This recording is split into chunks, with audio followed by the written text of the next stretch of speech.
किराएदार बेटा। उठ जा नालायक, सुबह के 8 बजने को है। तुझे एग्जाम नहीं देना क्या? थोड़ी देर और सोने दीजिए ना पापा। उठता या फिर मैं तेरे ऊपर पानी फेंकूं? रोज गधों की तरह सोता रहता है, पेपर की कोई टेंशन ही नहीं है। और एक हमारा समय था जब हम पेपर में फेल होने के डर से रात भर पढ़ा करते थे, सो ही नहीं पाते थे। तो क्या आप उसका बदला मुझसे लेंगे? मैं 15 मिनट बाद उठ जाऊंगा, आप प्लीज जाइए, मुझे डिस्टर्ब मत कीजिए। इतना कहकर रौनक रजाई ढककर फिर से सो जाता है।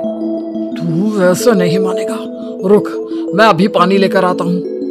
बस फिर क्या था, इतना कहकर वो भागते हुए बाथरूम में जाते हैं और पानी की एक बड़ी सी बाल्टी लाकर रौनक के ऊपर फेंक देते हैं। पानी पड़ते ही रौनक झट से उठ जाता है। ये आपने क्या किया पापा? अब तो उठेगा नहीं तो यही करना पड़ेगा ना। वैसे थैंक्स डैड, आपके कारण ना अब मुझे नहाने की भी जरूरत नहीं पड़ेगी। चलिए अब आप माँ से बोलकर मेरे कपड़े निकलवा दीजिए, तब तक मैं ब्रश कर लेता हूँ। वैसे कल ना आप एक काम और करना, नहलाने के साथ साथ मुझे ब्रश भी करवा देना। ये ब्रश करने में ना मुझे बहुत आलस आता है। रौनक की बातों से अरविंद का मुंह खुला का खुला रह जाता है। वो अपनी पत्नी कमला के पास जाता है और रौनक की हरकतों के बारे में बताता है, जिसे सुन उसकी पत्नी हंसने लगती है। तुम अपने बेटे को समझाने के बजाय हंस रही हो। रौनक बच्चा है, धीरे धीरे सुधर जाएगा, आप क्यों उसके पीछे पड़े रहते हो? अभी नहीं सुधरेगा तो कब सुधरेगा? 10वीं क्लास में है रौनक, वो अब कोई बच्चा नहीं रहा। अरविंद की इतना बोलते ही वहाँ रौनक भी आ जाता है। क्या डैड, मैंने आपको एक काम दिया था, वो भी नहीं हुआ आपसे। अरे क्या हुआ बेटा? माँ, मैंने डैड से बोला था कि वो आपको बोलकर मेरे स्कूल की यूनिफॉर्म निकाल दे, लेकिन मेरे पीछे पड़ने के अलावा इनसे एक काम ढंग से नहीं होता। देख रही हो कमला, देख रही हो अपने लाडली को? अरे आप चुप रहिए जी। चलो बेटा, मैं तुम्हें कपड़े निकाल कर दे देती हूँ बस। ऐसे ही साल पर साल बीतते जाते हैं, लेकिन रौनक के रवैये में कोई बदलाव नहीं आता। वो पहले से भी ज्यादा आलसी और पूरी तरह अपने माता पिता पर निर्भर हो जाता है। 2 साल बाद पता नहीं कहाँ गायब रहता है पूरे दिन, अब तक तो आ जाना चाहिए था। अरे आप इतनी फिक्र क्यों कर रहे हो उसकी? दोस्तों के साथ खेल रहा होगा, आ जाएगा अभी। ये कोई टाइम है खेलने का? 10 बजने वाले हैं, इतनी रात में कौन खेलता है? कमला कुछ कहती उससे पहले ही रौनक वहाँ आ जाता है। मम्मी जल्दी से खाना लगा दो, बहुत भूख लग रही है। तुम्हें तब तक खाना नहीं मिलेगा जब तक तुम बता नहीं देते कि इतनी रात गए कहाँ से आ रहे हो। ओ प्लीज डैड, अब आप एसीपी प्रद्युमन बनकर मेरे सर पर बंदूक लेकर मत बैठ जाना। अपनी फालतू की बकवास बंद कर और बता कहाँ से आ रहा है। माँ अब समझाइए ना डैड को। बता देना बेटा, इनको भी तसल्ली हो जाएगी। आप बोल रही हैं तो बता देता हूँ। मैं दोस्तों के साथ मूवी देखने गया था, इसलिए देर हो गई। तो इन सब चीजों में मेरे पैसे उड़ाता है। कभी 1 रुपया कमाने के बारे में सोचा है तूने? जब देखो हवा की तरह पैसे उड़ाता रहता है। माँ अब आप इन्हें चुप करा दीजिए, वरना ना मुझे गुस्सा आ जाएगा। अच्छा क्या कर लेगा? बता ना क्या कर लेगा तू? वैसे बात तो ठीक ही है, मैं कर ही क्या सकता हूँ? पैसे तो फिर भी मैं आपसे ही मांगूंगा ना। चलिए अब ये सब बात छोड़िए और मम्मी मेरे लिए खाना लगा दीजिए। अभी लगा देती हूँ बेटा। मैं बता रहा हूँ कमला, एक दिन ये ऐसे ही बिगड़ जाएगा। आप क्यों इतना पीछे पड़े रहते हो मेरे बच्चे के? बात की बात में देखेंगे, अभी आप शांति से उसे खाना खाने देंगे। अगले दिन डैडी मुझे 10,000 रुपए चाहिए। हाँ? अब इतने पैसे क्यों चाहिए तुझे? डैड आप बिना सवाल किए कभी पैसे नहीं दे सकते क्या? जब तक तू बताएगा नहीं तुझे पैसे भी नहीं मिलेंगे। अरे अब आप अपने बेटे को पैसे भी नहीं दे सकते? नालायक, तेरी उम्र के लोग नौकरी करते हैं और एक तू है जो नौकरी करने का नाम ही नहीं लेता कभी। आप लोगों के होते हुए भला मैं नौकरी क्यों करूं? अरे हम कब तक पैसे देंगे तुझे? तुझे भी तो अपने पैरों पर खड़ा होना होगा ना। कौन सा उधार के पैरों पर खड़ा हूँ? अपने ही तो पैरों पर खड़ा हूँ मैं। इसी तरह रौनक दिन प्रतिदिन लापरवाह होता जाता है। उसकी लापरवाही को देखते हुए अरविंद और कमला अपने बेटे की शादी कराने का फैसला लेते हैं और 1 महीने के अंदर अंदर ही रौनक की शादी मेघा नाम की लड़की से करा देते हैं। शादी के कुछ दिन बाद, रौनक, मुझे एक अच्छी सी साड़ी चाहिए, आप ला दोगे ना? हाँ, क्यों नहीं। कितने तक की आती है साड़ी? यही करीब 5,000 तक की। तुम चिंता मत करो, मैं आज ही डैडी से पैसे मांगकर तुम्हारे लिए साड़ी ले आऊंगा। आप कब तक ऐसे ही अपने पापा से पैसे मांगते रहेंगे? कोई अच्छी सी नौकरी क्यों नहीं कर लेते आप? अरे डैड के होते हुए मुझे नौकरी करने की जरूरत ही क्या है? पर आप ऐसे कब तक उनसे पैसे मांगते रहेंगे?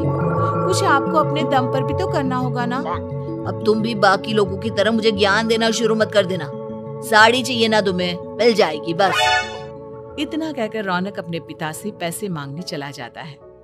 डैडी, मुझे 5,000 रुपया चाहिए। अब 5,000 क्यों चाहिए तुझे? वो मेघा को साड़ी चाहिए थी। अरविंद आगे बिना कुछ कहे चुपचाप उसे पैसे निकाल कर दे देता है। कुछ दिन बाद, तुम्हें नहीं लगता कमला, रौनक हम पर पहले से भी ज्यादा डिपेंड हो गया है? मुझे तो अब उसकी भविष्य की चिंता होने लगी है। कल को हमें कुछ हो गया तो वो क्या करेगा? काश तुमने पहले ये सोच लिया होता तो आज हमारा बेटा इतना लापरवाह नहीं होता। तब मुझे कहाँ पता था कि मेरा लाड प्यार उसे इतना बिगाड़ देगा कि वो इस हद तक लापरवाह बन जाएगा। कोई बात नहीं, अभी भी देर नहीं हुई। मुझे पता है उसे कैसे सुधारा जा सकता है। कैसे? अरविंद कुछ कहता उससे पहले रौनक वहां आ जाता है और पैसों के लिए हाथ फैलाने लगता है। डैड, मैं और मेघा बाहर घूमने जाना चाहते हैं। अरे वाह, ये आज सूरज कहाँ से निकला है? Dad please. अच्छा चलो अब मुद्दे की बात करो। मुझे अब 25,000 चाहिए।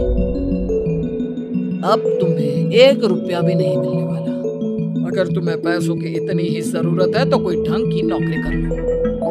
मम्मी, आप कुछ कहिए ना डैड को। बेटा, वो गलत क्या बोल रहे हैं? ये सब हम तेरे भले के लिए ही तो कर रहे हैं। मम्मा, मैंने बताया ना आपको, मुझे नहीं करनी कोई जॉब वॉब। तो ठीक है, निकल जाओ हमारे घर से। तुम्हारे जैसे लोगों के लिए मैंने ये घर खड़ा नहीं किया है। जितना ये घर आपका है ना, उतना ही मेरा भी है। मैं कहीं नहीं जाने वाला। जाना तो पड़ेगा ही तुझे, क्योंकि अब मैं तेरा कोई भी खर्चा नहीं उठाने वाला। ठीक है, मत उठाइए मेरा खर्चा, मैं अपने दम पर भी जी सकता हूँ। तो बेशर्मों की तरह अब तक यहाँ क्यों खड़ा है? अपना सामान ले और निकल जाए यहाँ से।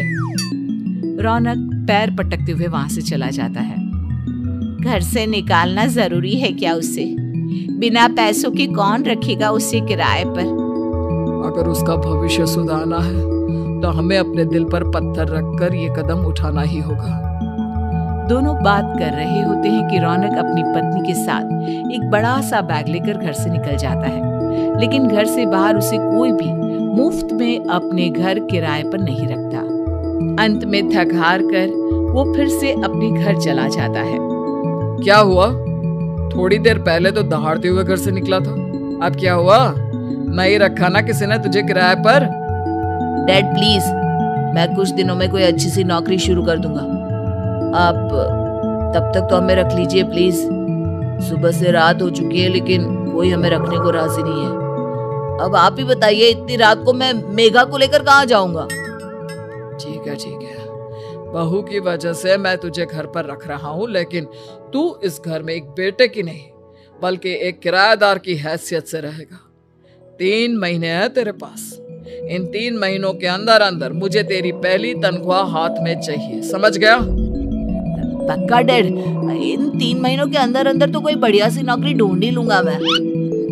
ऐसे ही धीरे धीरे समय बीतने लगता है और अरविंद के दिए 3 महीनों में से 2 महीने बीत चुके होते हैं। पापा जी ने हमें 3 महीने दिए थे, जिसमें से 2 महीने तो बीत चुके हैं।